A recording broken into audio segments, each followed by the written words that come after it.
Ok, bueno, maestra, una disculpa de antemano. Puede continuar, maestra. Voy a nombrarla a ella para que quede.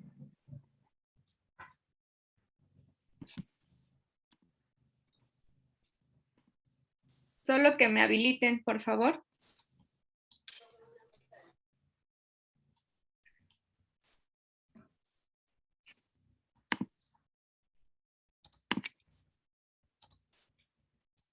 Ya quedó.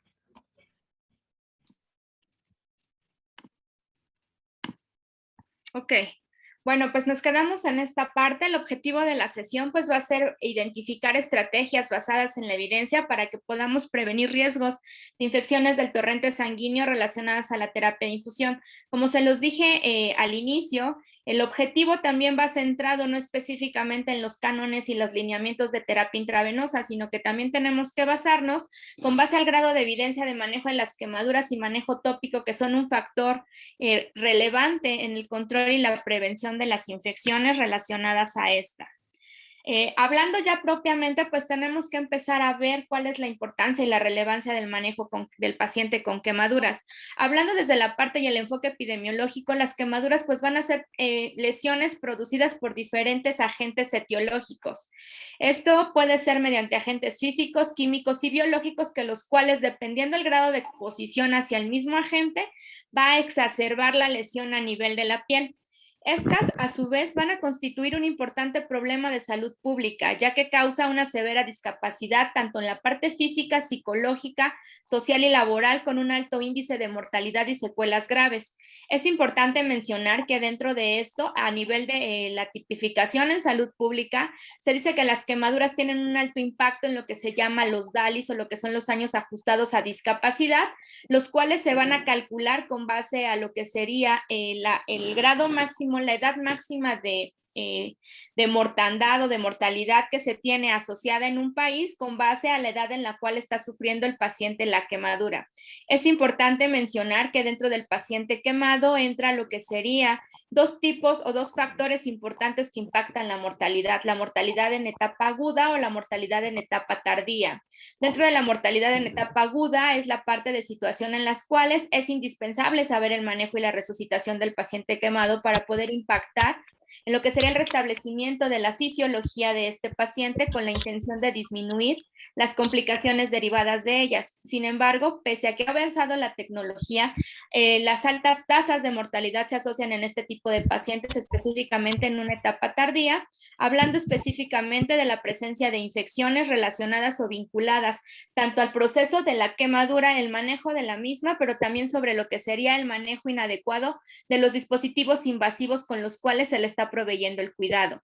Dentro de sus principales causas de muerte, pues al ingreso a los servicios de salud son el shock hipovolémico generado propiamente por la extravasación y la superficie de la quemadura. Asimismo, dependiendo si hubo quemaduras a nivel de la vía aérea, pues también se verá un compromiso agudo respiratorio, el cual irá ponderándose en magnitud con base a la exposición, pero también con base al agente etiológico y la zona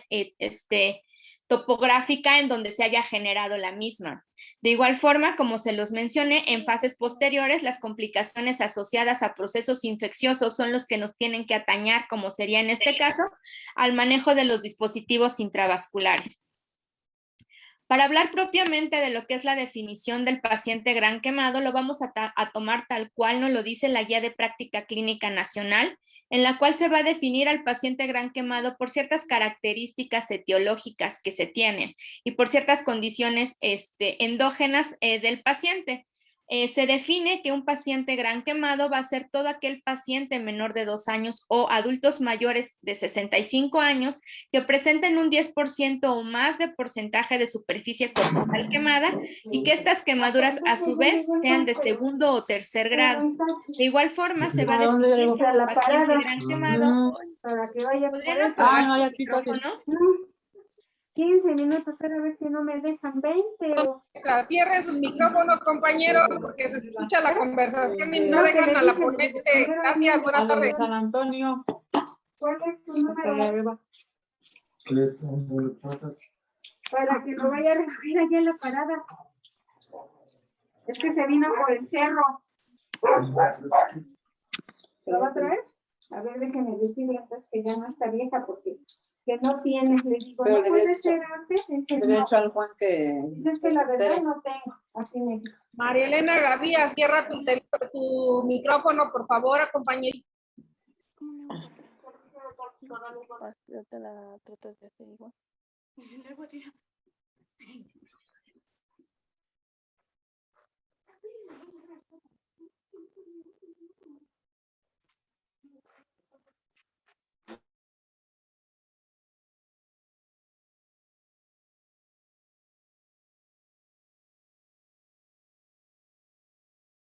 Creo que ya quedamos. Creo que me voy a tardar más en estarme parando en silenciar a las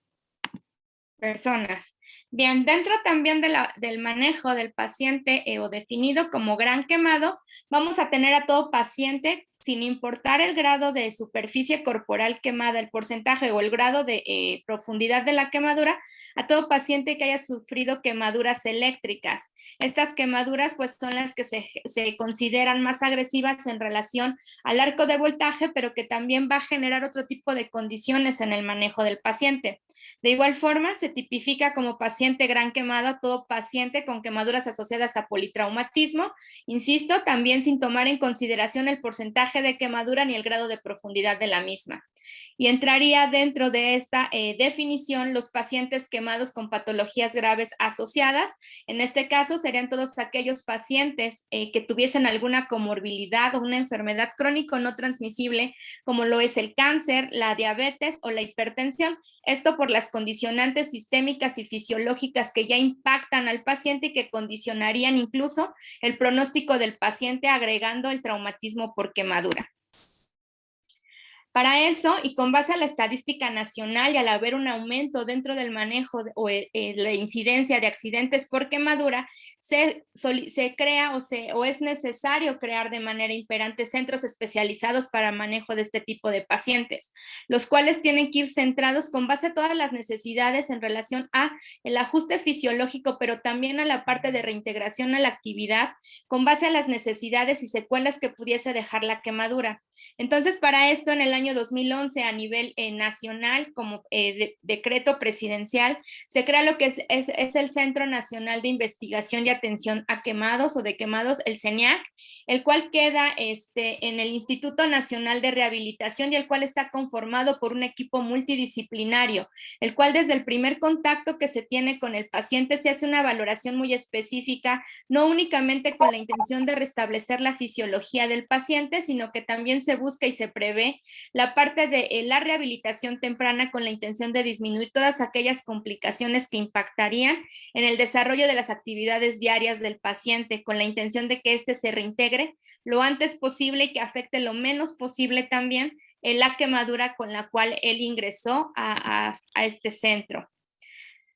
Ya hablando propiamente de lo que sería, cómo se hace la valoración de un paciente gran quemado, en este caso el paciente es una área de traslado o es un área de referencia, no es un área de primer contacto. Entonces, dentro de los criterios para ingresar, pues son superficies corporales antes mencionadas con los criterios del gran quemado, y lo que se hace en un área de choque es aplicar lo que sería la valoración de reanimación del ATLS, en donde tenemos y se subdivide ese primer contacto con el paciente quemado durante su tratamiento hospitalario en una atención primaria y una atención secundaria. Dentro de la atención primaria entra la parte de la valoración del ABCDEF, como actualmente lo dicta la American Burn, donde tenemos que hacer una valoración general del paciente y que específicamente la inserción de los dispositivos intravasculares entrarían en la parte de circulación, en donde va a ser necesario la implementación de un dispositivo intravascular, ya sea central o periférico, de acuerdo a las necesidades de reanimación del paciente, pero que, como veremos más adelante, tendremos que tomar en consideración también las características de la quemadura y la superficie corporal total quemada. Posteriormente se hace lo que sería una valoración secundaria y es ahí donde entra el equipo multidisciplinario de salud, incluyendo los equipos de alta especialidad, líderes en terapia de infusión, en donde se va a buscar hacer la exposición completa del paciente para poder identificar todas las lesiones asociadas a quemadura o posibles traumatismos, y es ahí donde se empezará a hacer el estadiaje de riesgo y la posible selección del sitio de inserción, tomando en consideración a cada uno de los integrantes, especialmente lo que se dicte por parte del tratamiento a nivel de cirugía plástica, con lo cual pues tendremos que basarnos en relación a hacer la ponderación de la selección del sitio de inserción. Bien, como sabemos, la resucitación del gran quemado pues es indispensable, ya que hay que restituirle pérdidas de fluido originadas por el secuestro intravascular y la evaporación de líquidos, la cual se va a agudizar dentro de las primeras 24 horas. Es importante también instaurar un dispositivo para mantener la perfusión de los órganos y así poder prever una falla multiorgánica. Esto también con la intención de que al momento de que se realice una adecuada reanimación se va a evitar lo que sería la autocombustión del cuerpo, lo que llamamos nosotros como es evitar la profundización de la quemadura, y asimismo también se busca con el manejo intravenoso la reducción de la formación de edema, a lo cual el paciente se ve expuesto dentro de las primeras 24 horas, pero que también a su vez se tiene que aprovechar que pese a que si bien es cierto una quemadura no se considera estéril, sí nos dice la evidencia en los reportes científicos que el líquido extravasado dentro de las primeras 24 horas se encuentra libre de pirógenos, ya que sale directamente del intersticio y que este se va a empezar a colonizar por los tratamientos tópicos que tenga el paciente o por el ambiente en donde él se encuentra hospitalizado. La relevancia que tienen los dispositivos intravasculares en el paciente quemado, pues suele necesitar, en dado caso, hasta incluso múltiples accesos vasculares de forma inmediata y de forma simultánea, e incluso también de manera o por periodos prolongados. Es bien sabido que el paciente con quemaduras puede cursar con una insuficiencia renal aguda, en la cual es indispensable, además del dispositivo intravascular implementado para la infusión y manejo de la terapia intravenosa y el manejo farmacológico indicado, va a requerir de un dispositivo vascular de alta filtración para poder restablecer de manera inmediata lo que sería la terapia de funcionamiento renal, para así poder restablecer y disminuir los riesgos de complicaciones y falla orgánica múltiple. Es indispensable también para la resucitación hídrica, y con base a la ponderación y estadiaje por metas de medicina interna, se tiene que buscar también la intención de colocar un dispositivo de acceso vascular central con la intención de prever la necesidad de manejo de fármacos cardioarrítmicos o inotrópicos, que es indispensable su administración de manera central con la intención de disminuir complicaciones locales como serían extravasación o infiltración. Dentro de las poblaciones generales, el paciente gran quemado es el que se puede ver más beneficiado con base al manejo de los dispositivos de acceso vascular. Sin embargo, también con base a las necesidades y las lesiones generadas por la quemadura es el que se encuentra más susceptible de generar complicaciones vinculadas al uso de estos dispositivos, específicamente complicaciones infecciosas.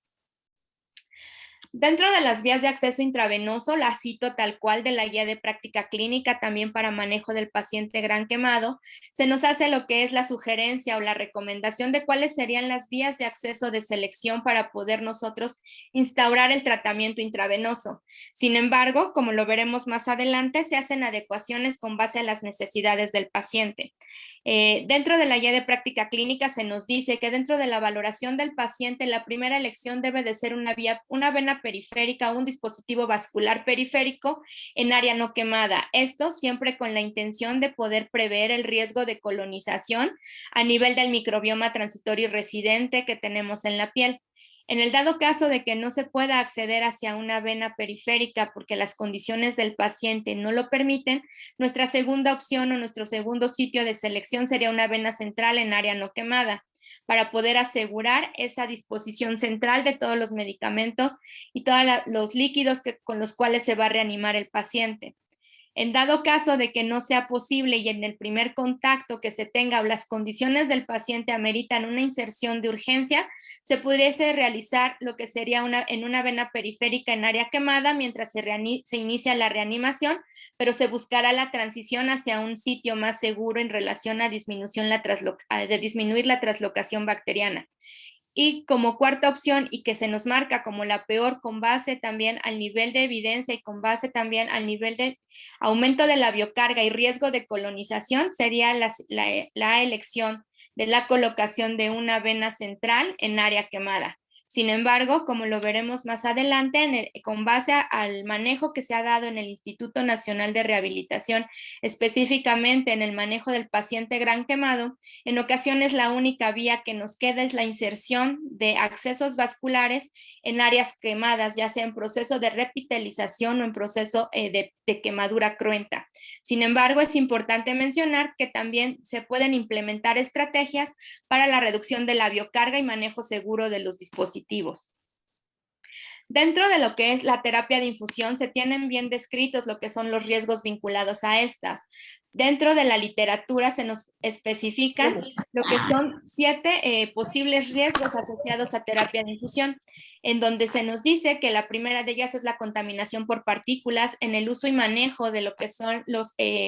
contenedores multidosis, tanto de fármacos como de soluciones. Existe el riesgo de una contaminación química al momento de hacer la ligación, pero que también esta influye en lo que sería la exposición a partículas cuando hacemos la reconstitución de medicamentos o a ligación de soluciones. Existe el riesgo tanto para el operador como para la persona que está recibiendo el tratamiento de terapia de infusión, poder, digamos, estar expuesto a lo que serían heridas por punción, y es aquí en donde entra también la parte de la bioseguridad hospitalaria en terapia de infusión mediante el manejo de lo que son conectores libres de aguja y lo que son las extensiones o o los famosos pulpos llamados de manera incorrecta, en donde haremos la facilitación de la conexión de los sets de infusión con la disminución de manejo de agujas para disminuir el riesgo de punción. Existe también el error de medicación más agudizado en pacientes con cuidados intensivos, en los cuales pues también se tienen que implementar lo que son medidas y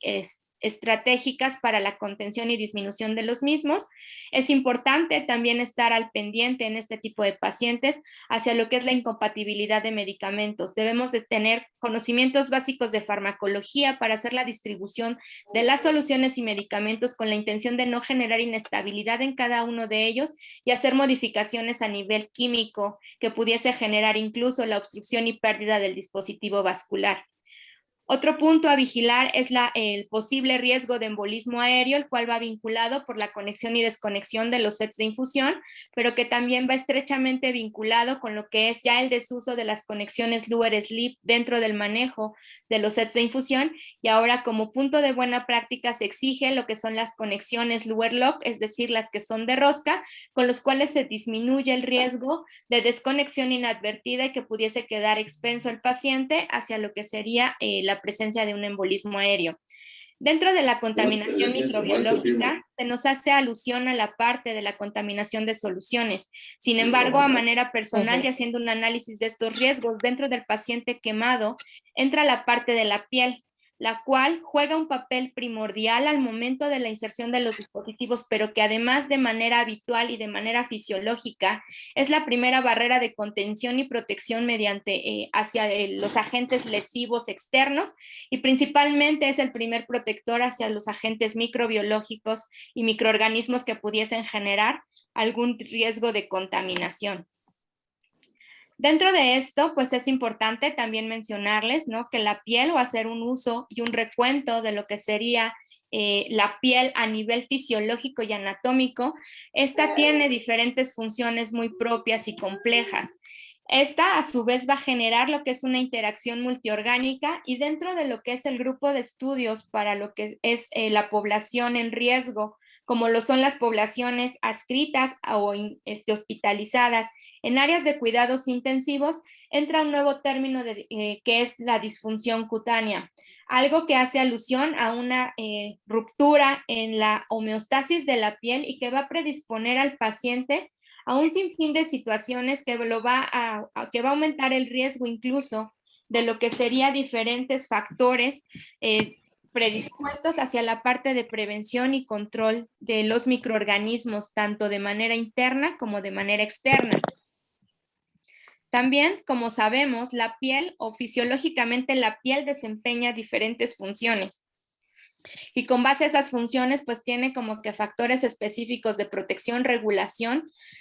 hacia el cuerpo, con lo cual pues lo mantiene en esa homeostasis regular y que ayuda incluso a que no se generen lesiones en relación a que también tiene terminaciones nerviosas. Entonces podemos decir que dentro de lo que es la fisiología de la piel también entraría una parte de importancia social, con lo cual pues esta se ve transgredida de primera instancia en el paciente quemado al verse alterada la parte, digamos, estética del cuerpo. Sin embargo, hablando ya de propiamente de funciones más específicas, podemos definir o podemos identificar 4 funciones importantes de la piel. La primera de ellas es la de protección. La piel forma una barrera protectora, como les mencionaba, al medio externo y lo va a proteger de daños químicos o mecánicos, incluso de radiaciones, como lo sería la exposición al sol y el mantenimiento de la homeostasia intermitente, mediante, pues obviamente, diferentes procesos de evaporación, filtración y de regulación. Existe también la parte sensitiva de la piel, algo que es también a vigilar hacia el paciente quemado, en la cual, pues, de acuerdo al grado, a la profundidad de la quemadura, puede ser que el paciente ya no tenga sensibilidad al tacto, a la presión o incluso también al dolor. Entonces, con base a esta estructura y con base a esta característica fisiológica de la piel, es donde también debemos de hacer hincapié para poder nosotros adecuar y seleccionar cada uno de los insumos que vamos a implementar para el manejo y control de infecciones y el manejo y mantenimiento de los dispositivos intravasculares en el paciente quemado.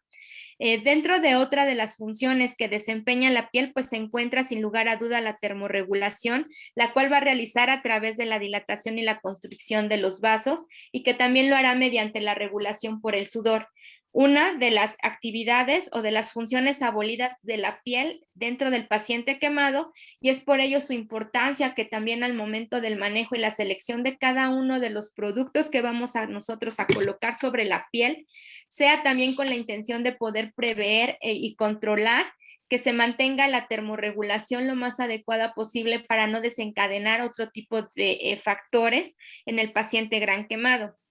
Y otra parte que impacta, no nada más a nivel de la piel, sino como lo veremos más adelante, también a nivel de la homeostasis del torrente sanguíneo, pues es obviamente la función metabólica que genera la piel o que tiene la piel. La piel hace que se sintetice la vitamina D, como lo sabemos, y en lo cual pues también influye en lo que es el metabolismo de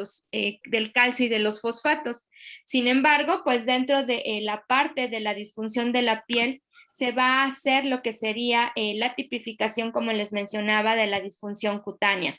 La disfunción cutánea nos la definen como un síndrome que se caracteriza por la pérdida aguda de las funciones de la piel. Esta pues también va a interferir de manera directa en lo que es el desbalance en el control térmico. Va a propiciar lo que sería el incremento de los factores de proinflamación, con lo cual se va a ver incapacitada la piel para impedir lo que sería la fuga de electrolitos y proteínas, como lo veremos más adelante, al perder la parte de homeostasis de las presiones oncóticas y osmóticas a nivel intersticial, y lo cual se va a ver agudizado en el paciente quemado mediante la presencia de edema. De igual forma, al ser la primera barrera perdida de protección, está más susceptible el paciente a presentar lo que sería una traslocación bacteriana, la cual también va estrechamente vinculada a las horas de ayuno a las cuales es sometido el paciente y que genera una alteración a nivel del microbioma gastrointestinal, específicamente al nivel entérico, con lo cual hay traslocación de enterobacterias, las cuales también son un principal cofactor de colonización de los sitios de inserción en el paciente quemado. Existe también una disfunción en los receptores periféricos, con lo cual pues tenemos que hacer nosotros uso de los conocimientos de anatomía y fisiología de regeneración de la piel, de reparación de la piel, para poder nosotros determinar el grado de sensibilidad y disminuir el riesgo de generar dolor al momento de hacer la preparación de la piel para la inserción de los dispositivos o al momento de realizar la limpieza de los sitios de inserción. Como les decía, al verse lesionada y al verse presente la disfunción cutánea, pues se va a ver ampliada o se va a ver amplificada lo que sería la respuesta inflamatoria, con lo cual impactará también de manera directa en alteraciones del flujo sanguíneo, causando impacto en lo que son la cascada de la coagulación y la pérdida de electrolitos y proteínas, aumentando la adhesión de lo que son las plaquetas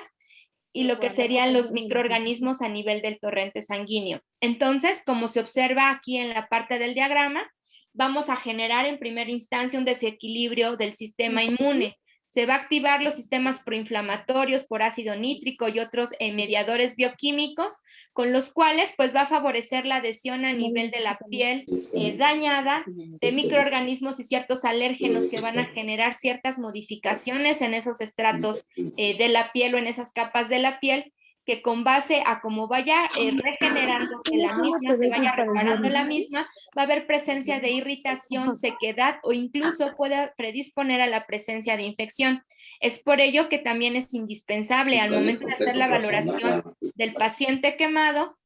ver la presencia de picor y rascado, el cual se va a ver vinculado incluso con una sospecha de aumento de alérgenos adheridos a la piel, por la misma lesión generada en la misma. De todas maneras vamos a llenarle ese... Elena Sara, ¿te puedes apagar tu micrófono, por favor? Luego aquí la hacen de emoción.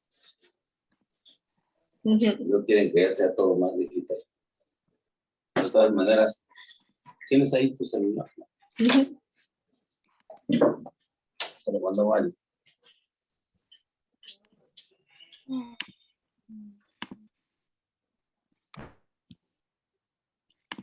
Bien, entonces, dentro de lo que es la disfunción cutánea, vamos a tener una subclasificación con la intención de poder ponderar los riesgos a los cuales, pues, es sometida la piel. Entonces, la clasificación de la disfunción cutánea la podemos subdividir en tres: disfunción cutánea aguda, la cutánea crónica y la cutánea terminal, y en donde dentro del manejo del paciente con quemaduras centramos en lo que es la disfunción cutánea aguda, el cual es definido como el evento en el cual la piel y el tejido celular subcutáneo sufren por hipoperfusión secundaria a una enfermedad crítica como lo es la quemadura, y que como veremos que esa hipoperfusión va a condicionar también a las características del tejido y a su vez a la funcionalidad de las estructuras adyacentes de la piel, como sería la formación de edema y la extravasación de líquido intersticial. Dentro de la disfunción cutánea crónica, pues existen otras comorbilidades asociadas al daño a la piel y en las cuales pues va principalmente vinculada con enfermedades autoinmunes, y la disfunción cutánea terminal pues es el evento que es caracterizado por aquella hipoperfusión en la piel por zonas de cizallamiento, zonas de presión, y en las cuales se hace, digamos, una alteración a nivel del sistema del tejido celular subcutáneo y se ve manifestado por lesiones por presión o úlceras, dependiendo el grado de cizallamiento y fricción que tenga la piel. También a su vez existe una segunda clasificación que nos las da como clasificación de la disfunción cutánea primaria y secundaria. Nos enfocaremos a lo que es la disfunción secundaria, en donde quedan tipificadas las quemaduras, y es aquí en donde tenemos que empezar a hacer ya la valoración específica de la piel y con base a las condiciones fisiológicas de manejo de los líquidos, pero que se van a ver vinculados hacia una estructura específica del endotelio. Para eso tenemos lo que entraría como parte de la comorbilidad en relación a las lesiones generadas por la quemadura, lo que sería la famosa disfunción endotelial. La disfunción endotelial es una afección por la cual se somete o a la cual se somete a las estructuras del endotelio hacia un sufrimiento con base a la disminución de sus funciones en relación a que histológicamente el endotelio se va a ver observado como si fueran pequeñas vellosidades, el cual pues va a tener ciertas funciones específicas dentro de lo que sería el desempeño para el manejo de lo que es el control hidroelectrolítico, pero que también ha sido la parte en relación a que es una barrera física de la pared vascular. Entonces, las células endoteliales, además de cumplir el soporte, es decir, la tensibilidad de los vasos, ya sea de las arterias o de las venas, también las células endoteliales cumplen otra función como lo son la regulación de transporte de las macromoléculas, en donde estamos incluyendo las proteínas y las sustancias contenidas en el plasma y el intersticio, que también pueden producir una serie de biomoléculas biológicamente activas y las cuales van a ser liberadas ante ciertas situaciones de respuesta de estímulos fisiológicos como se ve presente en el paciente quemado. Entonces, al verse lisados, por llamarlo de alguna situación, al verse disminuidos la presencia de lo que sería la parte de la formación del glicocálix en el endotelio vascular, va a disminuir esa capa de células y con lo cual va a aumentar la disfunción endotelial y se va a aumentar la permeabilidad de la membrana en la parte interna del vaso. Esto va a generar de manera clínica una extravasación del contenido plasmático, específicamente de proteínas y de líquidos que al liberarse al intersticio y no tener la capacidad de reabsorción, se verá vinculado y se verá también manifestado mediante extravasaciones sobre los orificios anatómicos o sobre los orificios artificiales generados por los medios invasivos, en los cuales pues tenemos que hacer una vigilancia estrecha para poder determinar el nivel de manejo y también el tratamiento que se le va a brindar con base a la tipificación del riesgo. El glicocálix endotelial tiene pues funciones fisiológicas muy específicas, como les mencionaba, va a retener lo que son los constituyentes plasmáticos y va a ser el filtro sobre lo que son nutrientes y desechos del torrente sanguíneo, esto realizándolo mediante el ultrafiltrado del plasma, y también va a generar lo que sería un balance entre lo que es el comportamiento vascular mediante las fuerzas oncóticas generadas tanto por los líquidos ministrados como la propia circulación de la sangre. Estos segmentos se manejan también a nivel de las vénulas, los cuales van a manejar bajas presiones, pero que genera un alto grado de importancia por generar la estabilidad hemostática a nivel de los fluidos del torrente sanguíneo y generar el equilibrio con la parte de la administración de las sustancias y líquidos intravenosos. Otra parte importante y que nos debe de generar un mayor grado de importancia en el manejo del paciente con quemaduras es de que va a prevenir la adhesión de los leucocitos y las plaquetas en la pared. Sin embargo, el paciente gran quemado también dentro de su situación cursa por ciertos periodos de hipercoagulabilidad, en donde hay un aumento en la formación de plaquetas y en donde se tiene que estar muy al pendiente de la reversión, como lo serían los riesgos de sangrado por los sitios de punción. Sin embargo, otro de los cofactores importantes dentro de estas funciones fisiológicas del glicocálix endotelial es que nos va a ayudar a la modulación de los procesos homeostáticos e inflamatorios, los cuales van a generar un nivel importante al momento de la vigilancia de los sitios de inserción de los dispositivos intravasculares, ya que se puede considerar normal que dentro de las primeras 24 a 48 horas de insertado un acceso vascular haya presencia de edema, eritema en los sitios, esto vinculado a la asociación de la disfunción endotelial, que se tendría que exacerbar su vigilancia para poder descartar que esto no migre hacia un proceso infeccioso local. Dentro de las manifestaciones clínicas de una disfunción endotelial aguda, podemos ver que hay una extravasación por el sitio de inserción de un líquido franco cristalino, como lo es el líquido intersticial. Sin embargo, también aquí debe de existir la agudeza y la pericia de poder detectar e identificar que no sea una complicación asociada de manera inmediata a la inserción del dispositivo vascular, como lo sería la formación de una fístula linfática por lesión de daño linfático al momento de insertar el dispositivo y generar daño en el paquete vascular. Entonces, la forma de vigilancia es ver la cantidad, características y olor del líquido que está extravasando por el sitio de entrada y que a su vez si vemos que hay un aumento en el manejo o un aumento en la maceración de ese sitio por humedad, tenemos que hacer la determinación mediante el uso de un Bililab Sticks para determinar el contenido general de proteínas. Retomando la parte de conocimientos de anatomía y fisiología, debemos de saber o debemos de recordar, ¿no?, que el líquido plasmático o el líquido intersticial tiene un alto contenido de proteínas. Entonces, si se hubiese generado lo que es una lesión a nivel de lo que es el sistema linfático, el cual también maneja un alto contenido de proteínas, vamos a obtener un Bililapsix positivo a mayor de 3 cruces a proteínas, con lo cual el manejo va a ser conservador, ya que estamos identificando la presencia de una fístula linfática y se debe de manejar mediante apósitos compresivos para lograr remitir la misma por presión y contención dentro de las primeras 72 horas, en el dado caso que sea una fístula asociada a la inserción. En el dado caso de que no se logre contener o se logre disminuir lo que es la presencia de la extravasación generado por fístula, se solicitaría el recambio del dispositivo. Sin embargo, si en el Bililapsix obtenemos lo que son mediciones por debajo de 2 cruces de proteínas, nos está hablando que hay una disfunción endotelial aguda vinculada a la reanimación hídrica del paciente y en la cual debemos de hacer un manejo estrecho en relación a mantener seco el dispositivo intravascular y empezar a vigilar que no se colonice ese líquido para disminuir el riesgo de una infección local o incluso una traslocación por pivoteo del dispositivo hacia el torrente sanguíneo que pudiese condicionar la presencia de bacteriemia.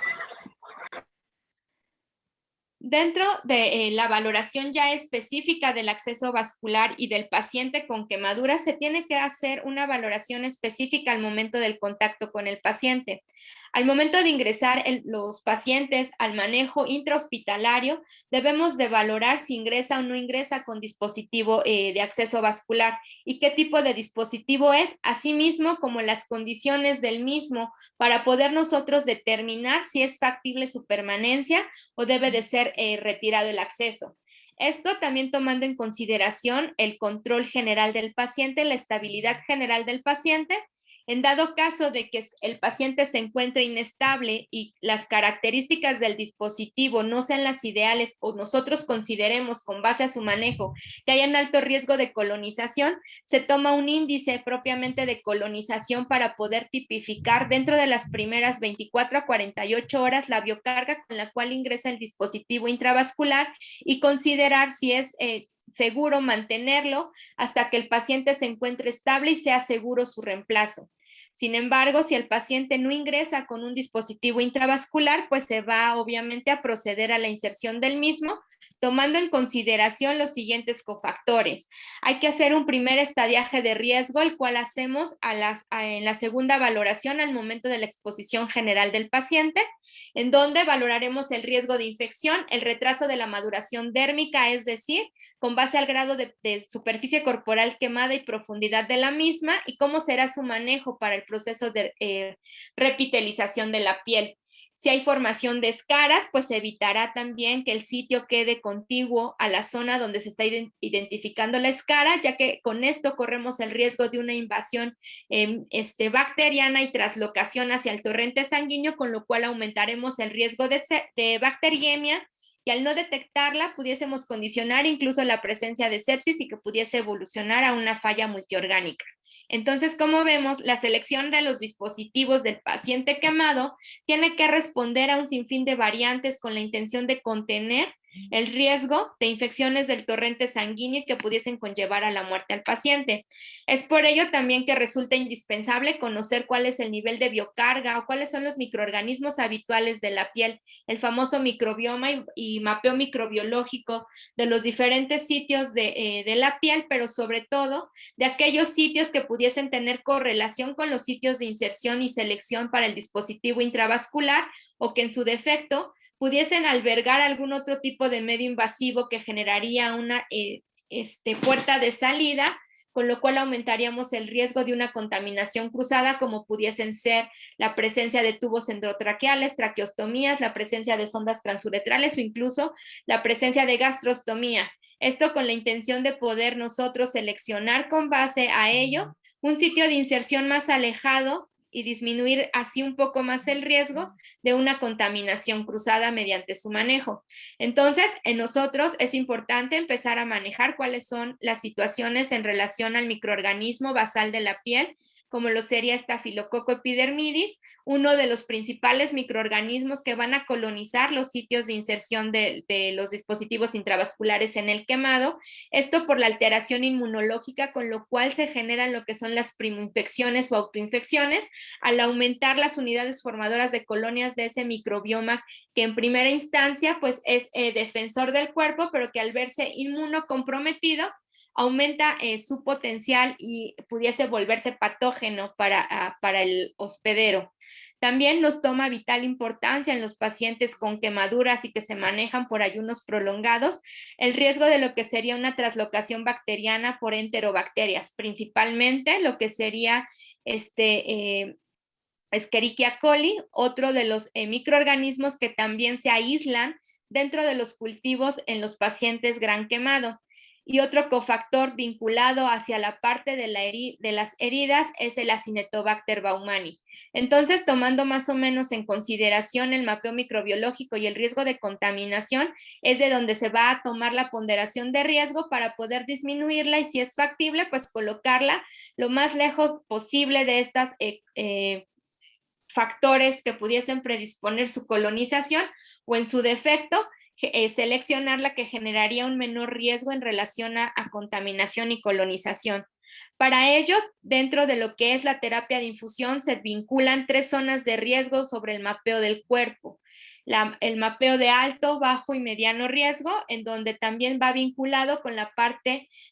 anatómica de la disposición de glándulas sudoríparas. Entonces, siempre con base a la evidencia se nos dice que donde se encuentra una mayor cantidad de biocarga y una mayor parte de humedad, pues va a ser lo que es la zona de la ingle y el cuello. Es por ello que los abordajes femorales y yugulares deben de ser bien seleccionados con base a las características anatómicas del paciente. En el dado caso de la selección de los accesos vasculares a nivel femoral, debemos de considerar también la presencia de sondas transuretrales y la zona también de nivel de biocarga a nivel de la vía femoral. En el caso del cuello hay que ver a nivel anatómico si no es un cuello corto y que no se haga un abordaje muy posterior hacia la yugular, pegado hacia lo que sería el crecimiento del cabello, con lo cual se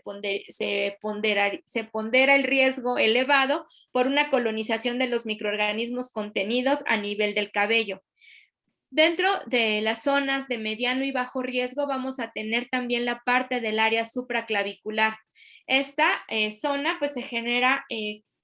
o se considera de menor riesgo porque podemos favorecer también un mejor aseguramiento del dispositivo, disminuyendo a su vez la complicación asociada hacia lo que sería la dislocación o desplazamiento del catéter vinculada a un mal aseguramiento o mala estabilización. Sin embargo, siempre se considerará de primera elección con base a lo analizado de riesgo en relación a carga microbiológica, pero también con base a la humedad. Se va a considerar lo que sería la zona infraclavicular y la zona del brazo en el caso de que el paciente pudiese ser candidato de la inserción de un dispositivo vascular central de inserción periférica. Esto ya que a nivel del brazo y a nivel de la zona infraclavicular el nivel de la biocarga es menor, pero que a su vez también nos favorece para hacer el aseguramiento del dispositivo intravascular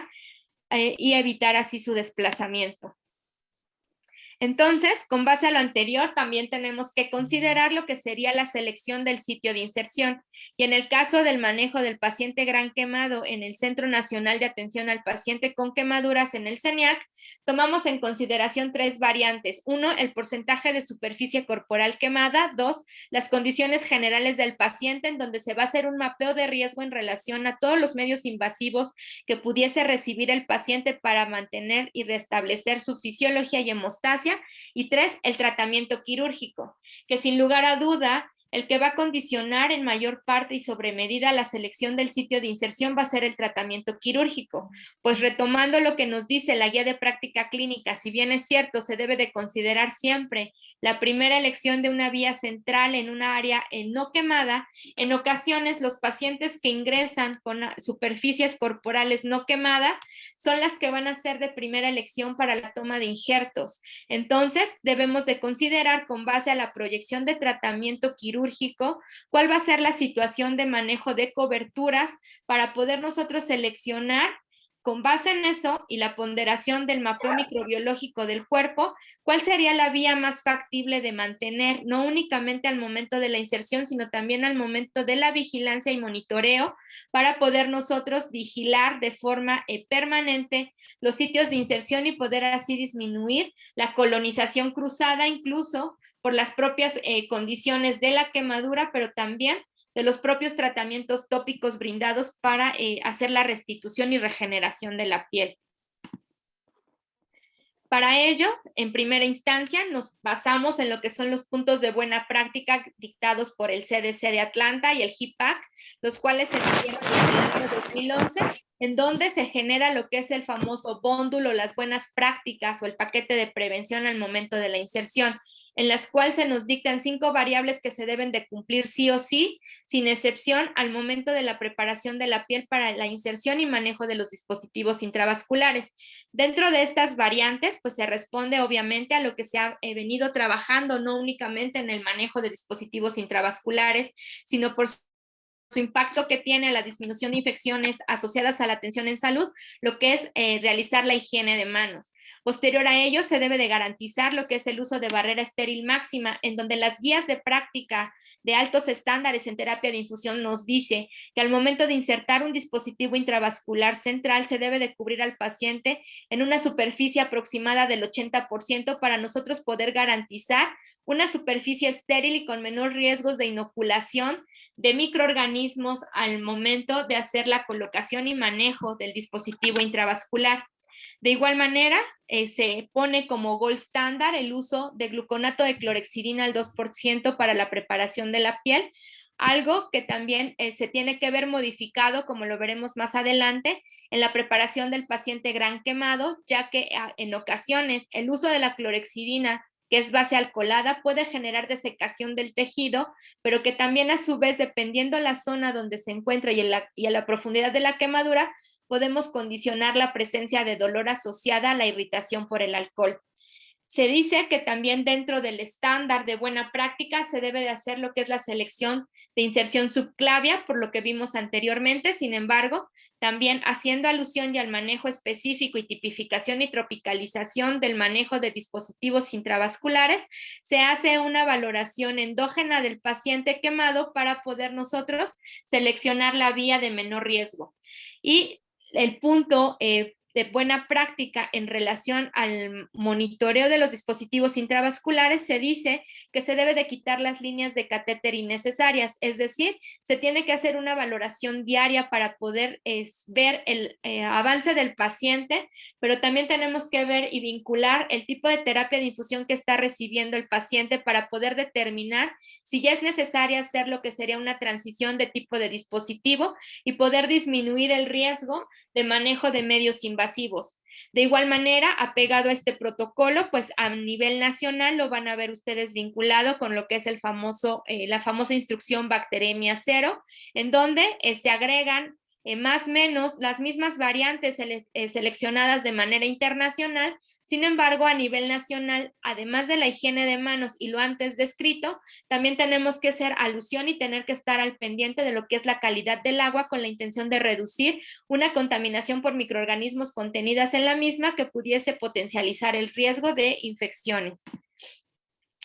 Dentro del paquete de inserción que nos pide lo que es la prevención y control de infecciones asociadas al uso de dispositivos intravasculares centrales, siguen siendo exactamente las mismas: higiene de manos, preparación de la piel con clorhexidina, medidas de barrera máxima, como se observa aquí en la imagen. Este es un kit de instalación en el cual abarca de pies a cabeza al paciente, tiene la ventana de visualización para hacer la selección del sitio de inserción y en donde se hace la preparación con base a los protocolos de manejo de antisépticos y con base también a la ponderación de riesgo de manejo de biocarga de la piel. Y la inserción subclavia, este bóndulo es tomado tal cual de las recomendaciones de prevención de infecciones asociadas a la atención en salud emitida por la Secretaría de Salud. Sin embargo, en el paciente quemado se tiene que tropicalizar lo que se solicita en ese paquete con la intención de poder apegarnos a buenas prácticas, pero también dar respuesta a las necesidades del paciente con base a sus características. Entonces, dentro del manejo del paciente gran quemado, hacemos 3 vinculaciones en relación al manejo y preparación de la piel, en donde tomamos en consideración las características de esta. Una de ellas, pues, es la piel quemada cruenta, la piel quemada repitelizada y la piel íntegra, que en la piel íntegra, pues, no voy a indagar o no voy a hacer mayor énfasis, ya que es apegarse a los protocolos dictados para manejo de preparación de la piel dentro de los lineamientos de cuidado en relación a la inserción de dispositivos intravasculares dictado por organismos internacionales y nacionales para el uso de los antisépticos. Donde hacemos más variación, pues son en las variaciones en relación a las características de la piel. Entonces, dentro de lo que es el manejo o preparación de la piel íntegra, nos apegamos a las recomendaciones emitidas por la INS, la Infusion Nail Society, en donde nos dice que debe de hacerse la aplicación con gluconato de clorhexidina. Sin embargo, se tropicaliza con base en la evidencia y recomendaciones latinoamericanos, en donde se basa a los niveles de biocarga y grados potenciales en relación de los mapeos microbiológicos intrahospitalarios, en donde se busca impactar tanto en el microbioma transitorio como en el microbioma residente. Entonces, tomando en consideración lo anteriormente mencionado, hacemos una preparación de la piel en primera instancia con uso de jabón quirúrgico, el cual, de acuerdo a como lo dicta la ACIN, la Asociación Colombiana de Control de Infecciones, el jabón va a impactar a nivel del microbioma residente, el cual va a ser altamente efectivo, específicamente en el manejo del paciente quemado, ya que si bien es cierto, podemos tener la ventaja de que el dispositivo intravascular esté insertado en piel íntegra, tenemos la debilidad o tenemos el cofactor en relación al manejo tópico de las zonas adyacentes que se encuentran con quemadura, lo cual aumenta el grado de oleosidad y el grado de disposición de fármacos tópicos, con lo cual se debe buscar su eliminación para poder potencializar y poder favorecer el uso de los antisépticos seleccionados. El jabón es retirado con 2 tiempos de agua inyectable con la intención de disminuir lo que es la presencia en piel y también así intervenir en la interacción entre lo que sería el jabón y los químicos de los antisépticos. Posteriormente se prepara con 3 tiempos de alcohol isopropílico, el cual pues también es importante mencionar que debemos de saber cuál es su impacto y cuál es su función en relación del control del microbioma residente. Entonces, como sabemos, existen diferentes tipos de alcoholes, sin embargo, el único que se le confiere la característica de antiséptico es al alcohol isopropílico al 70%, el cual dentro de su composición química tiene partículas de agua, las cuales van a favorecer al hacer, una presión oncótica a nivel de la pared del microorganismo, en la cual pues buscará una sensibilización y una apertura de los canales internos del microorganismo, con la intención también de que al aplicar el siguiente antiséptico, penetre a las subestructuras específicas para las cuales fue diseñado. Y posteriormente, nosotros sí tenemos la ventaja de contar con gluconato de clorhexidina. Se prepara con un tiempo de gluconato de clorhexidina, la cual, como sabemos, es de primera elección para la preparación de la piel por las características que tiene este antiséptico. Dentro de las características que tiene el antiséptico es que nos va a dar un efecto residual, pero que a su vez también tiene la característica de ser un antiséptico de dar efecto acumulativo cada vez que nosotros lo aplicamos a la piel. Esto con la intención también de generar una disminución en las unidades formadoras de colonias y poder ampliar, en el dado caso de que el procedimiento sea complicado, ampliemos el tiempo de preparación de la piel en relación a la contención de las unidades formadoras de colonias del microbioma que habita de manera habitual en la zona de selección del sitio de inserción. Dentro del manejo específico del paciente quemado entra lo que es la piel repitelizada. Y dentro de la piel repitelizada también se tiene que agudizar y tenemos que echar mano de cuáles son los procesos de regeneración de la piel. ¿Pudiesen apagar su micrófono, por favor?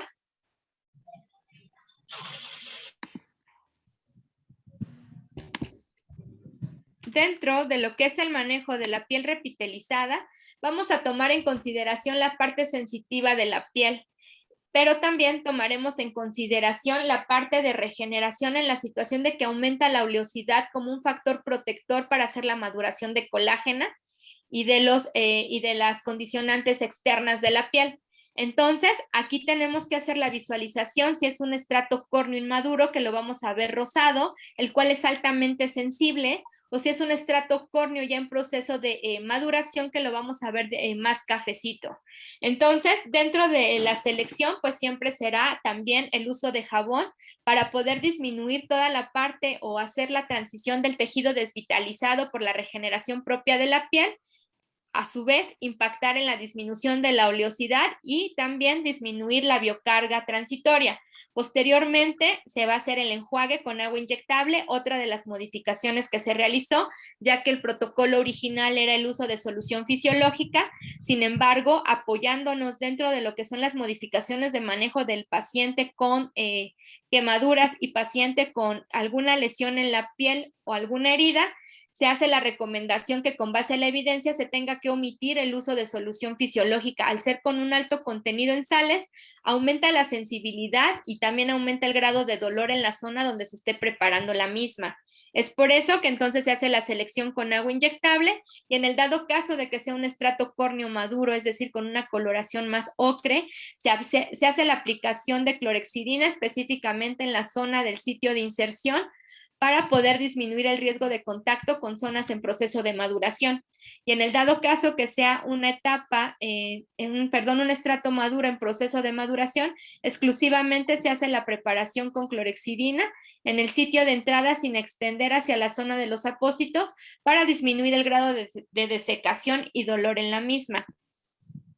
Existe el reto y manejo de lo que es la piel quemada cruenta, y la piel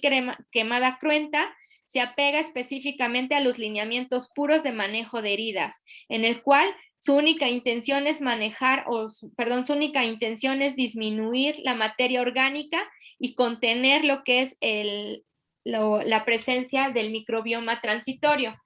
En algún momento también en el proceso de regeneración puede haber la presencia de esfacelo, entonces nos hacemos ayuda de lo que sería una pequeña fricción mecánica para poder desvidar el esfacelo y poder darle contención y control a la posible formación de biofilm, a lo cual también es más susceptible el paciente quemado, y se hace los tiempos de jabón desde el sitio de inserción hacia la periferia. La necesidad de tiempos se va a ver vinculada con base a la cantidad de materia orgánica que se vea que puede ser un riesgo potencial para colonizar el sitio. Y posteriormente se hace y se realiza el enjuague con agua inyectable. Es importante mencionarles que también en el uso de los antisépticos es indispensable que dejemos secarlos por sí mismos, y a la vez de que ocupamos un tiempo y hacemos la transición hacia otro, debe de secar un antiséptico para poder aplicar el otro, ya que podemos generar sinergismo y podemos ocasionar incluso una quemadura de primer grado por interacción química de los componentes de estos. Dentro del paciente quemado entra también la aplicación de un concepto específico de manejo en heridas, y es la presencia de tejido friable, y lo vamos a ver vinculado específicamente en aquellos pacientes con quemaduras que ya son crónicos, es decir, que tienen una estancia hospitalaria por arriba de 2 o 3 meses y en los cuales las coberturas fueron por más del 70%. Entonces, el tejido friable hace alusión a lo que es un aumento en la biocarga cutánea y se va a ver manifestado de manera clínica como un retraso en la cicatrización, incluso como agrandamientos en los sitios de inserción, el cual va a aumentar la posibilidad de pérdida del dispositivo. Es por eso que al momento de identificar la situación de un potencial tejido friable, se hace el manejo microbiológico mediante la toma de cultivos específicamente hisopados para saber cuál es el nivel de biocarga y también poder definir qué tipo de antiséptico será colocado para dar contención de manera local en el dado caso de que el paciente sea un paciente DIVA, es decir, de difícil acceso, y que tengamos que preservar el dispositivo hasta poder condicionar otra zona para poder realizar el recambio. También podemos identificar el tejido friable, aquel tejido que posterior a los 7 días de inserción del dispositivo intravascular, cuando se hacen las limpiezas del sitio de inserción, sangra con facilidad. Entonces, si un tejido sangra con facilidad y no cicatriza después de las 72 horas, tenemos que empezar a visualizar el riesgo potencial de una colonización local y poder disminuir el riesgo de una translocación bacteriana y disminuir así una posible bacteriemia relacionada a catéter. Dentro de los apósitos de cobertura es donde encontramos también una sinfín de variabilidad y quizá también a quienes han leído la norma 022 pudiese generar cierto grado de infringación de la misma. Sin embargo, esto va con base a la colonización y también apegado a lo que es la evidencia en disminución de tasas o manteniendo la prevalencia de las infecciones relacionadas, en las cuales las prácticas vinculadas hacia el manejo del paciente quemado y específicamente en el manejo de dispositivos intravasculares en el instituto, va vinculado bajo el respaldo de lo que es el Comité de Control de Infecciones, el CODECIN, ya que así podemos nosotros hacer esas modificaciones pese a que quizá no quedan implícitas en la norma. Entonces, dentro de los apósitos de cobertura utilizamos lo que son los dispositivos integrados de aseguramiento, los apósitos transparentes, suajados, intravenosos, pero nosotros no dejamos visible los sitios de inserción. Se hace el manejo en paciente con piel íntegra, la cobertura de gasa estéril más apósito IV estéril con la intención de contener también el riesgo de lo que sería un eritema en el sitio de inserción por las condicionantes ambientales de alta temperatura, lo cual favorece que los acrilatos con los cuales se adhiere el apósito hacia la piel pudiese generar un alto grado de adherencia hacia el cuerpo y excedente del catéter, y que específicamente en el paciente quemado, al momento de pasar la transición del edema, en ocasiones los puntos de aseguramiento quedan laxos y genera lo que es el signo de pivoteo, lo que es entrada y salida del catéter hacia el torrente sanguíneo, con lo cual aumentaríamos el riesgo de que estas micropartículas adheridas en el catéter llegaran al torrente sanguíneo.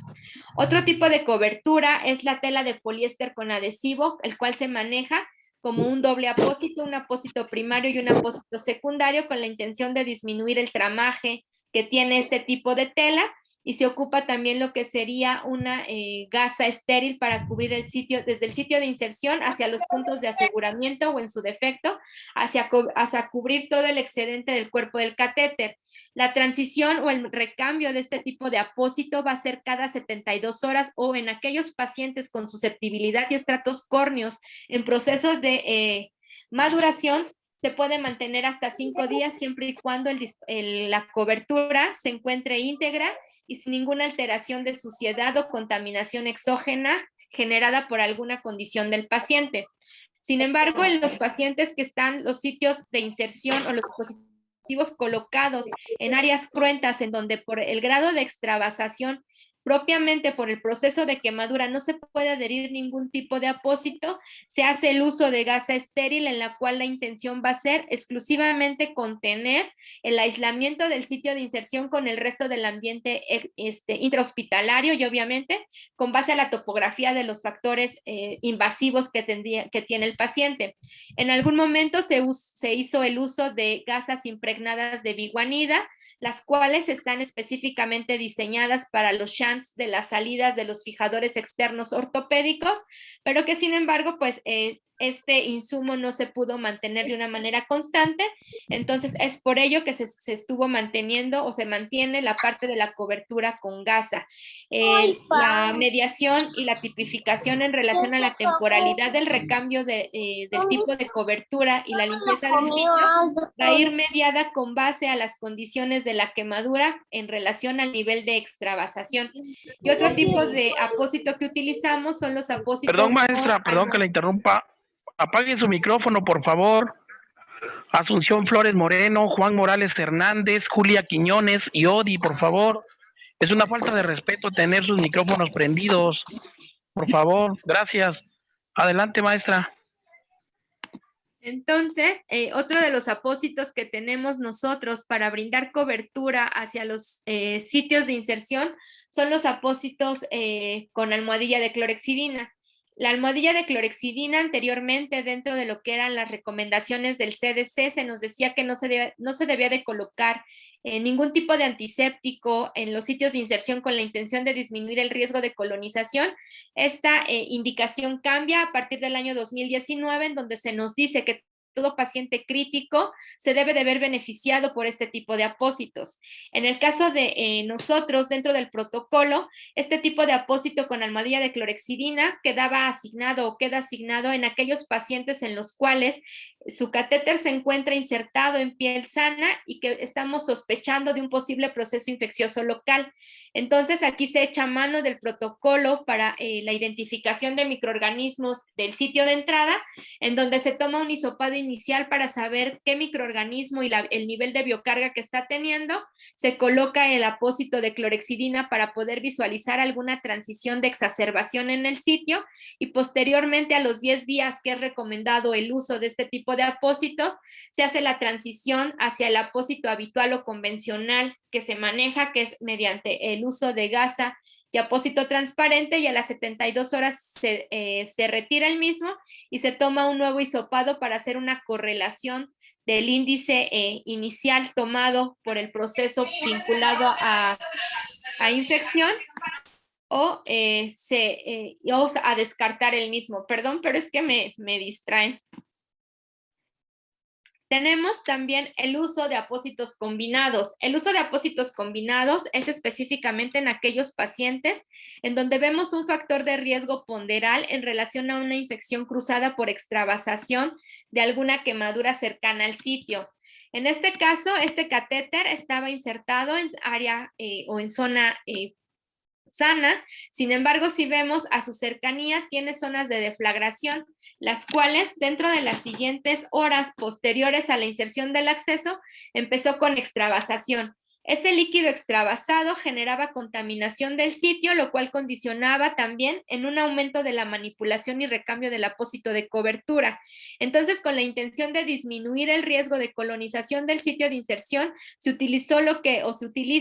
que es un hidrocoloide ultradelgado para dar contención a la humedad, y posteriormente se hace la cobertura convencional con base al protocolo dictado. Con esto, pues favorecemos que se preserve por mayor tiempo lo que es el sitio de inserción cubierto, la curación o la cobertura del catéter por mayor tiempo, y a su vez también damos control a la humedad que está próxima y que pudiésemos generar también un alto riesgo de colonización de la zona. Otro de las adaptaciones que se hace en el paciente quemado es el uso y estabilización en sándwich, o la famosa estabilización en H, la cual es puramente tomada del manejo de las onfaloclisis en el paciente neonato. Este tipo de estabilización o aseguramiento del dispositivo va vinculado en aquellos pacientes gran quemado que únicamente tenemos limitada la zona a unos cuantos milímetros para asegurar el apósito de cobertura, pero que si lo dejamos sin protección, el riesgo de contaminación es elevado porque se encuentra en zonas de manejo avanzado mediante el uso de apósitos o regeneración tisular, y que también está muy vinculado hacia las zonas de otro tipo de medios invasivos, llamémoslo cánulas endotraqueales o sondas transuretrales en el caso de los abordajes FIC. Entonces, aquí se hace la cobertura con lo que es una gasa y se hace un triple apósito en donde se forma la parte anterior y posterior para poder hacer el sellado, por llamarlo de alguna manera, de aislar el sitio de inserción y el catéter para disminuir lo que sería la colonización o aumentar la biocarga de manera indirecta, y lo que sería un tercer apósito en donde van los datos de identificación del catéter, como sería su fecha de instalación, la fecha de curación y la persona que realizó el procedimiento. Entonces queda de esta manera, se cubre el sitio y podemos aislarlo, y de manera agregada lo que hacemos es colocarle una gasa externa para disminuir el contacto de la humedad y poder preservar por mayor tiempo este tipo de aseguramiento. Esto pues también lo hacemos en aquellos pacientes, como les decía, que tienen apósitos de avanzada para la regeneración de la piel, y que a su vez también sirva de identificación para los compañeros que hacen el manejo del dispositivo, puedan ubicar que pese a que no está cubierto, deben de tener las precauciones necesarias al momento de del manejo y manipulación tanto del acceso como al momento de la movilización y traslado del paciente. Dentro de esto, el aseguramiento del dispositivo vascular también nosotros lo hacemos diferente. Si bien es cierto, dentro de las recomendaciones desde el año 2019 de la INS, dentro de los estándares de buena práctica, se dice que el aseguramiento del catéter ya no debe de hacerse mediante uso de suturas, sino mediante la implementación de dispositivos libres de sutura y que únicamente van adosados a piel. El paciente gran quemado no puede verse favorecido del avance de las tecnologías. Aunque pudiésemos tener la fortuna de tener insertado el dispositivo en áreas sanas, el aumento de la temperatura en relación a las condicionantes generales del ambiente, que en ocasiones el paciente con base al nivel de quemadura o porcentaje es manejado entre temperaturas de 36, 38 o hasta 40 grados, eso aumenta lo que es la evaporación de la piel y obviamente el riesgo de desplazamiento del dispositivo al verse desprendida la plataforma de estabilización. Entonces, con base a las recomendaciones y con base al nivel de menor riesgo, el aseguramiento de los dispositivos se hace con sutura sintética, en este caso se utiliza el nylon y se retiran lo que son los estabilizadores externos o las famosas mariposas, como se le llama de manera coloquial, y no se hace estabilización del eje del catéter, sino que exclusivamente se libera y se hace lo que es un punto a piel y posteriormente se hace el trenzado del excedente de la sutura sobre el cuerpo del catéter. Esto con la idea de poder generar mayor libertad en la zona del sitio de inserción, menor riesgo de acúmulo tanto de tejido desvitalizado, materia orgánica o restos hemáticos que favorecerían también una contaminación y que nos va a favorecer hacer una limpieza más efectiva de los sitios de inserción, pero que también va a tener el factor o el plus en relación a que nos va a permitir rotar el dispositivo hacia diferentes zonas con la intención también de favorecer que la piel no se vea, digamos, siempre agredida mediante los acrilatos de los adhesivos que estamos utilizando para los apósitos de cobertura y las zonas en relación a la sensibilidad de la piel generada propiamente también por la misma evaporación del sudor. Entonces, en el caso de los pacientes que son en zonas cruentas, como se observa, el punto a piel debe de ser profundo para poder nosotros tocar incluso hasta el tejido celular subcutáneo y generar un anclaje seguro del dispositivo. Y en el paciente quemado se hace una exacerbación en relación a la vigilancia de que esos puntos, como la piel se va regenerando y sabemos que hace un recambio por lo menos entre 15 a 30 días, el punto siga anclado hacia lo que es la piel y no se haya perdido y exclusivamente se encuentre presente en lo que sería el dispositivo vascular, con lo que pudiésemos generar el riesgo de pérdida del acceso.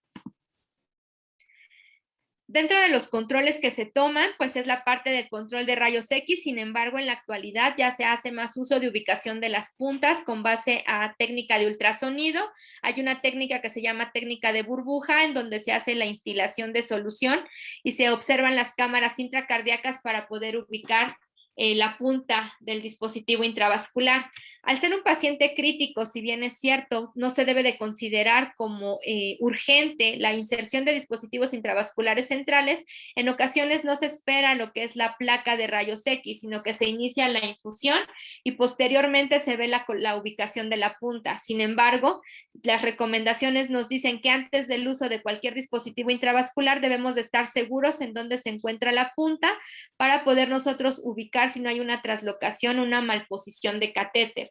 Independientemente de cómo haya sido el procedimiento en relación al manejo de la preparación de la piel para la inserción, siempre posterior a la instalación, se tiene que realizar lo que es la limpieza del sitio de inserción para dejar la cobertura que será mantenida por las próximas 24 horas o 48 horas, dependiendo si el sitio de inserción no se encuentra con datos de sangrado.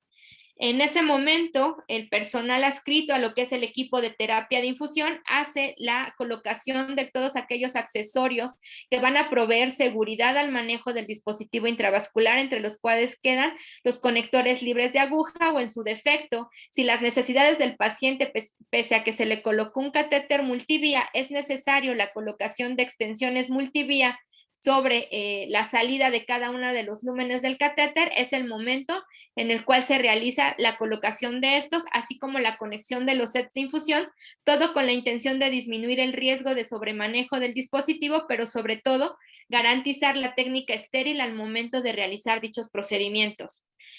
Aún en la actualidad se sigue haciendo lo que es el heparinizado y sellado de vías, sin embargo, también a nivel de recomendaciones internacionales, ya se hace alusión al desuso de la heparina por el impacto que tiene a nivel de torrente sanguíneo, principalmente en aquellos catéteres de uso crónico que son por arriba de 30 días intrahospitalario. El sellado y heparinizado de las vías es algo sustituido dentro de los estándares de la INS en el año 2019, en la actualidad 2021, que lo van a encontrar como el famoso lavado y bloqueo de vías exclusivamente con el uso de solución fisiológica. En la actualidad, en el instituto se hizo una transición en relación a la disminución de unidades de heparina por mililitro con la intención de empezar a generar el destete o el desuso de este anticoagulante, y nosotros hacemos el manejo mediante 0.2 de heparina de 1000 unidades aforados a 10, y en los cuales exclusivamente se pasan 2 mililitros tomando en consideración el volumen de cebado del catéter y que exclusivamente quede en la vía intraluminal sin enviar el bolo al torrente sanguíneo. El heparinizado y sellado de las vías pues va a ser en aquellas extensiones o en aquellos lúmenes en los cuales no vamos a pasar infusiones y que es necesario preservar lo que sería la condicionante de permeabilidad en la misma. Se hace el registro dentro de los formatos establecidos, los cuales también deben de ser diseñados con base a las necesidades de la población a la cual se está atendiendo, pero apegada a los mínimos estándares requeridos a nivel internacional para que con eso se obtenga datos epidemiológicos y hacer interpretación de tasas de infecciones relacionadas a torrente sanguíneo. Dentro de la prevención de complicaciones infecciosas, pues es necesario también hacer lo que es un sinergismo y una colaboración con el personal de línea que hace el manejo del paciente de manera habitual. Los pacientes quemados, dependiendo del grado de superficie corporal quemada y de su manejo,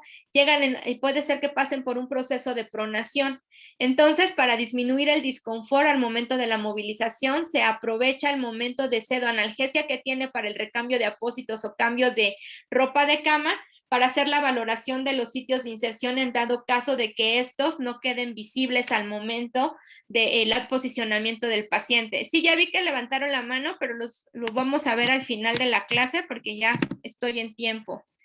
Tenemos también la parte del mantenimiento, y en la parte del mantenimiento entran los paquetes dictados tanto de manera internacional como de manera nacional, y los cuales también se aplican al 100% en el paciente quemado. Entonces, dentro de esto se hace el fortalecimiento de la higiene de manos. Son los 5 momentos de higiene de manos para el manejo de pacientes con dispositivos intravasculares centrales, dictado por la Organización Mundial de la Salud. Se valora diariamente la necesidad del dispositivo con base a las condiciones del paciente, pero también con base a las características de la terapia de infusión que se está administrando. Los cambios de apósitos se hace con técnica estéril y se busca también, con base a la regeneración de la piel, una transición en el tipo de apósito para poder lograr llegar hacia lo que es el uso de apósito transparente, pero que, insisto, nosotros sí colocamos gasa por las condicionantes ambientales de la unidad. Dentro de estos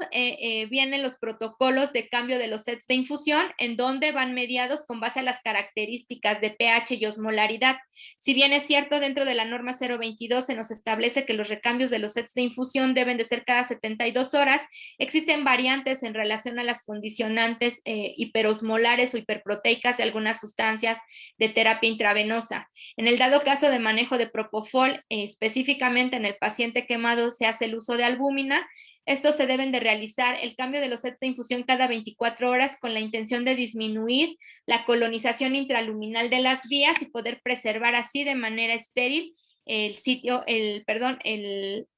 de infusión.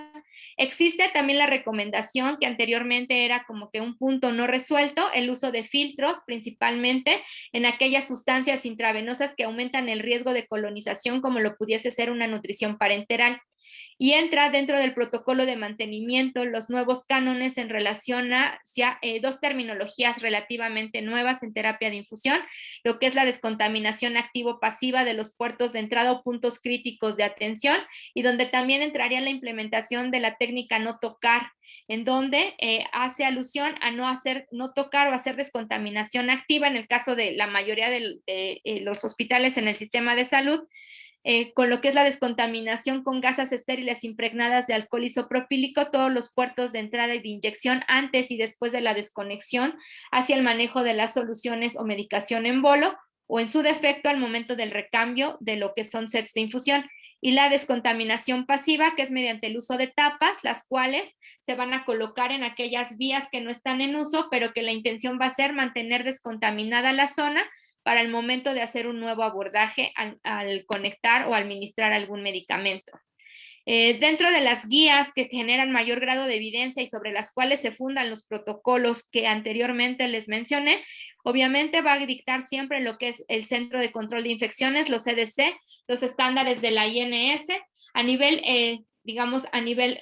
América. A nivel internacional y Latinoamérica tenemos también lo que es la Asociación de Ontario en Canadá, la cual tiene un alto grado de evidencia en manejo de dispositivos intravasculares, las cuales son las únicas que las incluyen dentro de la formación del pregrado como necesidad básica de manejo del paciente y de los cuidados de enfermería. Existe también lo que es la Asociación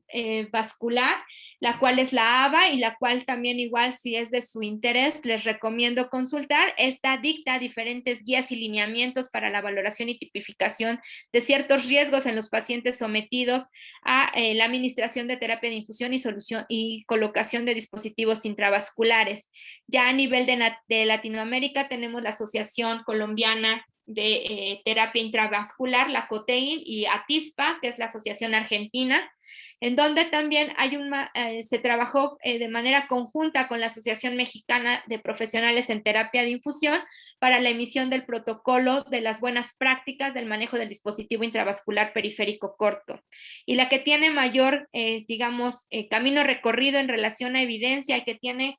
protocolos para cada uno de los tipos de dispositivos es la CEINAP, la Asociación Española o la Sociedad Española de Infusión en Acceso Vascular, con las cuales pues tenemos que estar siempre a la vanguardia en relación a las nuevas recomendaciones que emita. A su vez, también se debe de dar respuesta a lo establecido a la norma 045 y a la norma 022.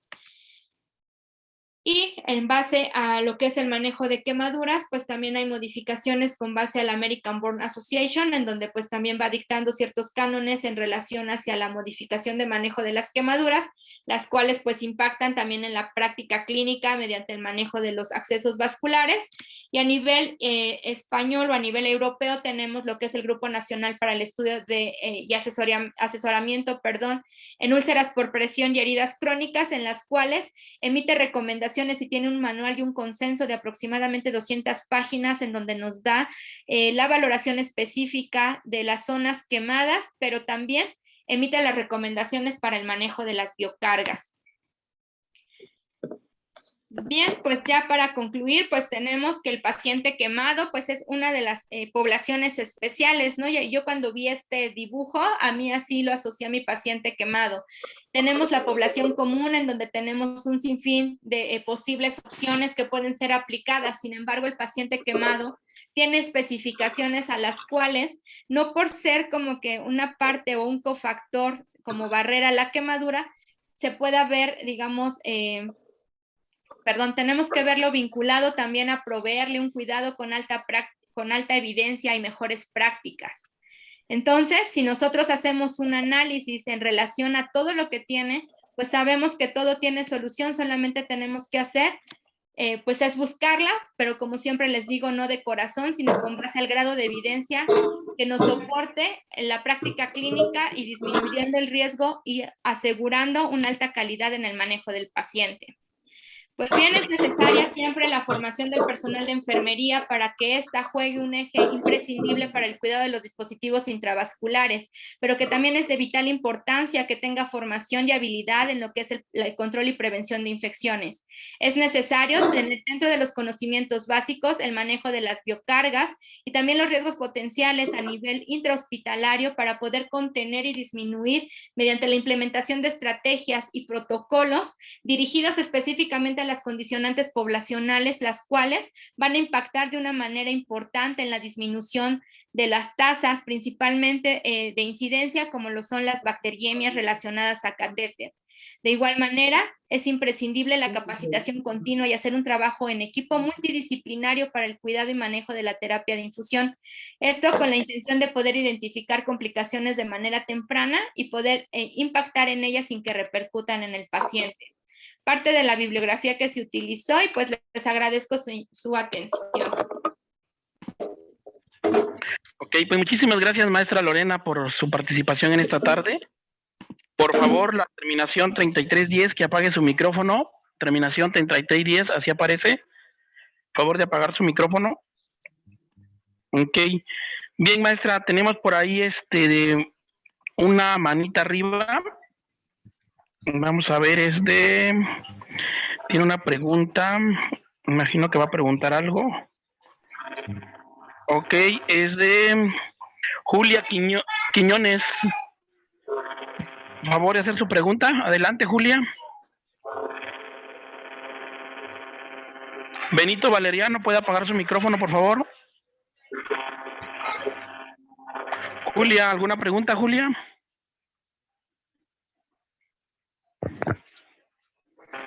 De los participantes, ¿alguien tiene alguna pregunta? Adelante, es el momento. A ver, aquí dice, ¿trabajan con clínica de heridas? ¿Qué apósitos utilizan en áreas cruentas? Las áreas cruentas no se utilizan con apósitos de avanzada. Las áreas cruentas se manejan específicamente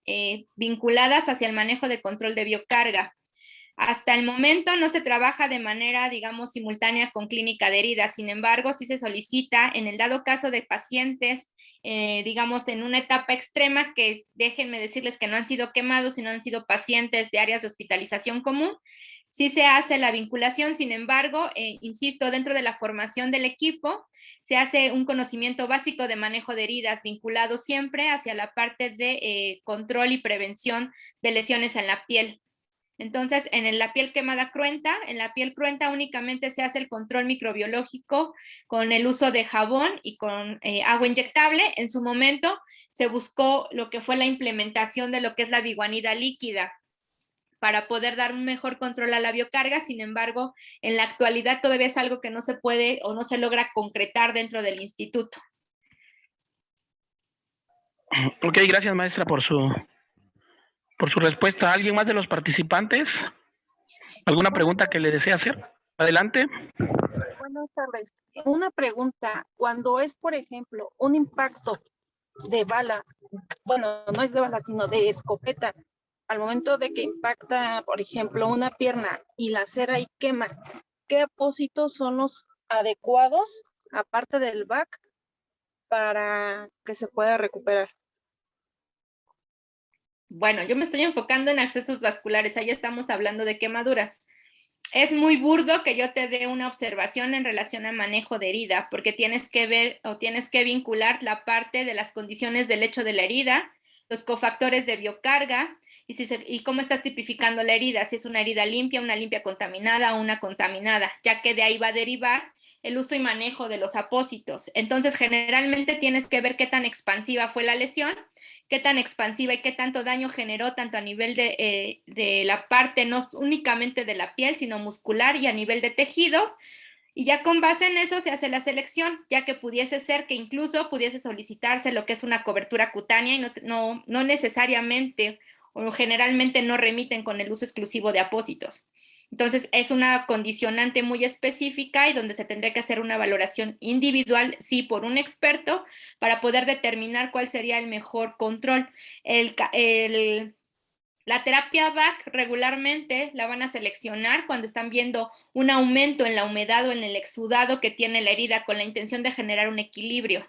Entonces, la terapia BAC, digamos que es nada más para preparar el lecho de la herida. Sin embargo, debemos de ver con base, insisto, a la profundidad y características de esa herida y cómo se encuentra el lecho, cómo sería ya la reparación total o final, que generalmente puede ser, insisto, por coberturas cutáneas, ya sea por injertos, o si hubo pérdida excesiva incluso de músculo, la formación de un colgajo. Ok, bien, maestra. Bien, gracias. ¿Alguien más de los participantes desea hacer una pregunta?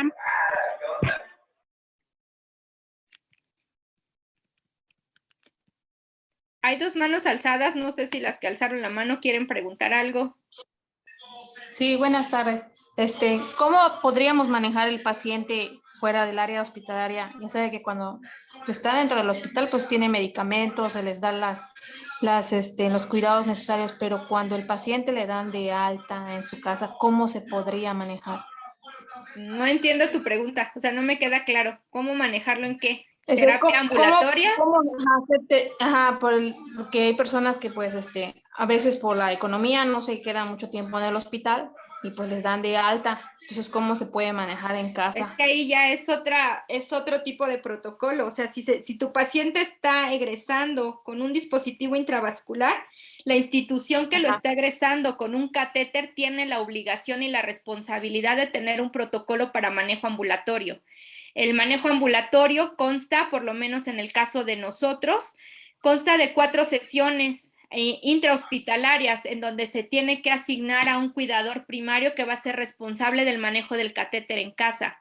Sin embargo, para poder generar, digamos, menos riesgo de contaminación, lo único que se hace es enseñarle a la administración de los fármacos mediante las técnicas estériles, obviamente que vienen ya estipuladas, pero se cita al paciente cada 7 días al nosocomio para que ahí se haga el control en relación a la limpieza del sitio de inserción, se valoren posibles cofactores de riesgo de colonización. Entonces, tu institución, o sea, no es algo que se haga al vapor por el riesgo que se corre en relación a infección de torrente sanguíneo. Se debe de contar con un protocolo estructurado en el cual debe de ser primero clases, digamos, a nivel teórico, en donde le vas a enseñar al familiar o al cuidador primario en cuáles son, primero,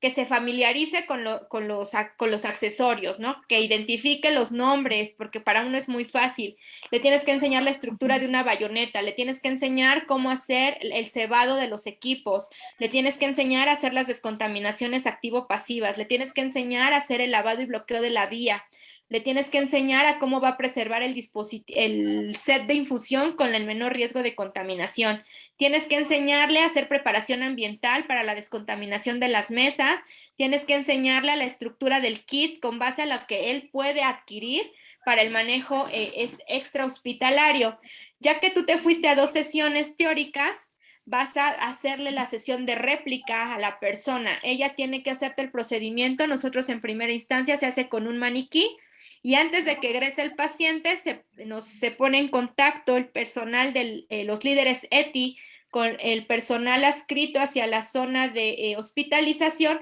para que dejen el momento en el cual van a administrar el antibiótico, que es el principal fármaco por el cual egresan hacia manejo ambulatorio, para que el familiar haga la preparación total del procedimiento, desde la reconstitución del medicamento, desde la dilución del medicamento, y le tienes que enseñar también cálculo de goteo para que pasen el tiempo que tiene que pasar el fármaco. Ya que le enseñaste eso, tienes que enseñarle a hacer el lavado, cómo lo va a mantener, y tú vas a valorar con base a un checklist si es seguro que tu paciente egrese con catéter o es más riesgo de que se vaya. Entonces no es algo que te pueda yo como que explicar en 3 palabras, ya que lleva diferentes etapas y esas etapas llevan diferentes procedimientos y diferentes candados de seguridad con la intención de disminuir que haya una contaminación del dispositivo y que conlleve incluso a una bacteriemia del paciente. Ok, gracias. Bien, continuamos. Para todos los participantes que nos visitan de la capital del estado de Oaxaca, de La Verde Antequera, les comento lo siguiente: vamos a iniciar un diplomado en terapia de infusión. La maestra lo va a impartir la maestra Lorena Vega. En Oaxaca iniciamos en el mes de octubre. A mediados del mes de octubre de este año 2021 nuestro diplomado con una duración de 6 meses y vamos a tener un módulo por mes, un fin de semana de clases al mes, nada más. Para todos los de la capital oaxaqueña o todos los que estén interesados en tomar este diplomado, se va a llevar a cabo en Oaxaca de Juárez Capital, en el Instituto Cambi por Santa Rosa. Pues bueno, esa es la invitación en esta tarde. Asimismo, me gustaría saber si alguien más desea hacer una pregunta o vamos a cerrar la plática del día de hoy. Hola, maestro. Yo me interesa hacer una pregunta. Sí, adelante.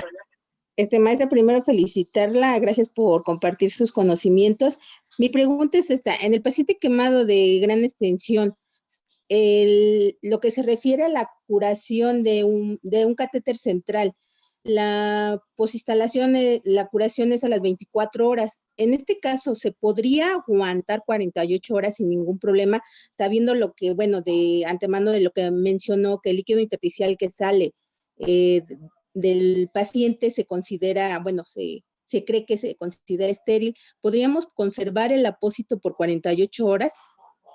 No, es forzoso sí o sí realizar la curación a las 24 horas. Esto con dos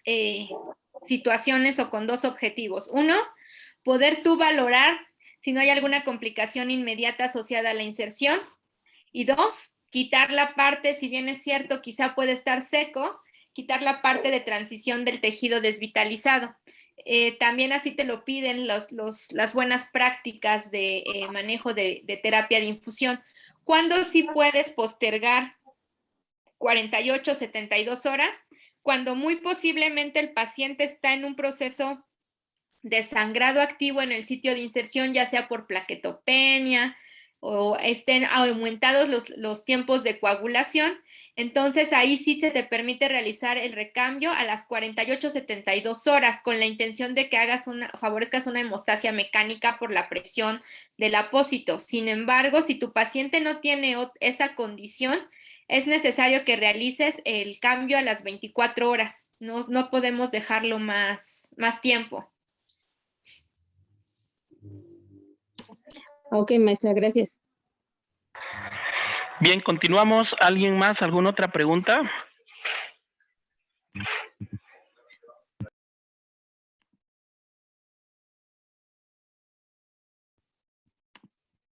¿Ya no tienen preguntas? Bueno, creo que ya no, maestra. Pues bien, vamos a dar por terminada la sesión de esta tarde, maestra Lorena Vega. Muchísimas gracias por su participación y compartir su conocimiento con nosotros en nombre de OBSECU y de la Universidad Nido de Sócrates. Le damos de nuestros más sinceros agradecimientos y asimismo le vamos a hacer llegar su constancia de ponente, al igual a las anteriores se les va a hacer correcciones en cuanto al nombre que estaba invertida la letra. Se le va a hacer llegar, maestra, por vía WhatsApp, y agradecer nuevamente y la esperamos en Oaxaca para nuestro diplomado de terapia de infusión en el mes de octubre, maestra. Pues muchas gracias, sí, allá nos vemos. Esto es como que una probadita de lo que es acceso vascular. Espero y haya como que muchos interesados. De igual forma, pues les extiendo yo la invitación que les ofrezco. Hablo a título personal, mi pasión por los accesos vasculares. Les ofrezco que vamos a divertirnos desde el punto de vista que vamos a adquirir todos aquellos conocimientos y habilidades para el manejo de nuestros pacientes, pero sobre todo siempre van a recibir de mi parte el más alto grado de evidencia y el más alto grado en relación a las últimas recomendaciones que vamos a llevar, pero que no nos vamos a cuadrar a como generalmente nos los dictan en terapia de infusión, sino que vamos a hacer esa adaptación de esas buenas prácticas con base a los insumos que tenemos, con el objetivo de no generar daño al paciente. Muchas gracias por su atención, espero haya cumplido con sus objetivos. El paciente quemado es uno de los pacientes que más me apasionan en relación a que nos exige mucho estudio y mucha parte de análisis crítico y clínico para brindar una buena atención. Muy buenas noches a todos. Y buenas noches, maestra Lorena. Buenas noches a todos.